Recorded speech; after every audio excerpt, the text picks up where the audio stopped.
Olá, meus irmãos, a graça e a paz em Cristo. Que bom que estamos reunidos aqui para mais um vídeo. E eu quero, no dia de hoje, conversar com você sobre um fato histórico marcante, ocorrido em meados do século V, mais precisamente no ano de 451, que foi o Concílio da Calcedônia.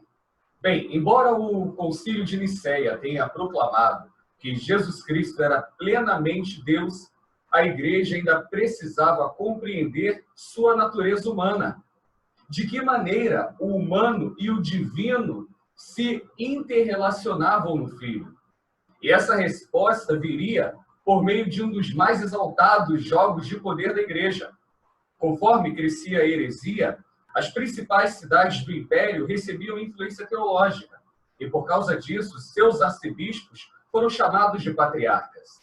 Alexandria e Roma geralmente ficavam no mesmo lado das questões, opondo-se a Antioquia e Constantinopla. A combinação política e teologia era algo especialmente poderoso. A influência grega permeava os pensamentos da escola alexandrina. Muitas pessoas de Alexandria também tinham um histórico filosófico de origem grega. Teologicamente, acreditavam que Jesus fora plenamente humano, mas eles tinham uma tendência de enfatizar mais o Cristo como palavra divina, o Logos, que o Jesus humano. E quando essa questão era levada ao extremo, existia a tendência de obscurecer a humanidade de Jesus a favor da sua divindade. Apolinário, um dos principais defensores de Alexandria, lutara bravamente contra as heresias como o arianismo e também o maniqueísmo. Contudo, ele cometeu um deslize, equivocando-se ao afirmar que na encarnação o Logos divino substituiria a alma humana, de modo que a humanidade de Cristo fora apenas corpórea.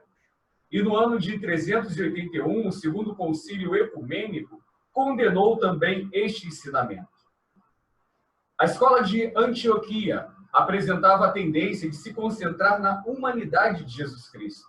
Embora Jesus fosse divino, eles diziam que a sua humanidade fora completa e normal. Ao envolver-se em uma disputa sobre veneração de Maria, Nestório, patriarca de Constantinopla, atacou a oposição de Apolinário. Para ele, a ideia de que Maria fora portadora de Deus era muito parecida com a ideia de Apolinário. Cirilo, que era patriarca em Alexandria, ansioso por abalar o poder de Constantinopla, acusou o patriarca de dizer que Jesus tinha duas naturezas distintas em seu corpo. E no ano de 431, no terceiro concílio ecumênico em Éfeso, o maquinador Cirilo conseguiu que Nestório fosse deposto antes que ele e seus amigos pudessem chegar ao local das robustas reuniões.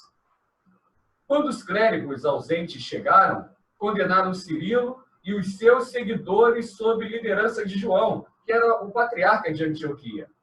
E o imperador Teodósio, que convocara ao concílio, foi pressionado e terminou por exilar Nestório. Adicione essa situação volátil, um clérigo que levava a ênfase Alexandria às últimas consequências. Eutíquio, chefe de um mosteiro próximo a Constantinopla, ensinava uma ideia que passou a ser chamada de monofisismo, de mono, um, e de physis, natureza.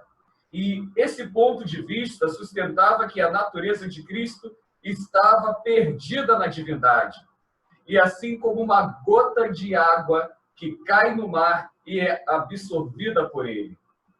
O patriarca Flaviano de Constantinopla condenou Eutíquio por heresia, mas o patriarca Dióscoro de Alexandria já estava o apoiando. E o pedido de Dióscoro, a pedido, na verdade, de Dióscoro, Teodósio convocou outro concílio, que se resumiu em Éfeso no ano de 449. Esse concílio proclamou que Eutíquio não era herege, mas muitas igrejas consideraram esse concílio inválido. O Papa Leão primeiro rotulou que aquele encontro de sínodo de ladrões, e atualmente ele não é considerado um concílio ecumênico válido.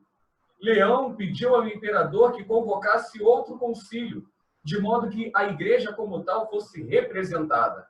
E esse concílio aconteceu na cidade de Calcedônia, próximo ali à cidade de Constantinopla. Esse concílio foi reunido no ano de 451, atraindo cerca de 400 bispos, uma frequência superior a qualquer outro concílio já realizado até aqueles dias. Dióscoro sempre foi uma figura um pouco sinistra. E agora, desse concílio, ele foi excomungado da igreja como resultado de suas ações no sínodo, que era conhecido como Sínodo de Ladrões. Durante o concílio da Calcedônia, foi lida uma afirmação sobre a natureza de Cristo, chamada Tomo. É uma carta dogmática, de autoria do Papa Leão I. Os bispos incorporaram um ensinamento, a declaração de fé, e foi chamada de definição de fé de Calcedônia. E nessa definição de fé, Cristo reconhecidamente tem duas naturezas, sem confusão, sem mudança, sem divisão e sem separação. A propriedade característica de cada natureza é preservada e se reúne para formar uma pessoa.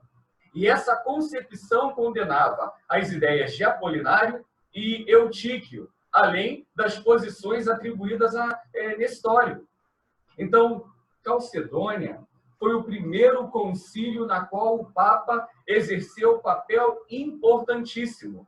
E cada vez mais o foco da batalha seria entre Roma e Constantinopla. Calcedônia foi o último concílio que tanto o Ocidente quanto o Oriente consideraram oficial com relação à definição dos ensinamentos corretos. Esse também foi o último em que todas as regiões foram representadas e conseguiram concordar em questões fundamentais. Embora Calcedônia não tenha resolvido o problema de como Jesus era tanto Deus quanto homem, esse concílio estabeleceu limites ao definir como incorretas certas interpretações. O concílio, ao referir-se à posição adotada por Apolinário e Eutíquio, disse: qualquer que tenha sido a maneira como isso ocorreu, sabemos que não aconteceu dessa maneira. E assim encerra-se o concílio da Calcedônia, que tratou controvérsias, discutiu sobre pensamentos equivocados e heréticos de alguns pensadores, mas que, de alguma forma, conseguiu apontar essa grande discussão acerca das duas naturezas de Cristo. Eu quero encerrar essa aula por aqui. E se essa informação foi válida para você, deixa o seu like, inscreva-se no canal e receba mais conteúdos, que nós temos disponibilizado por aqui. Um forte abraço e que Deus assim te abençoe.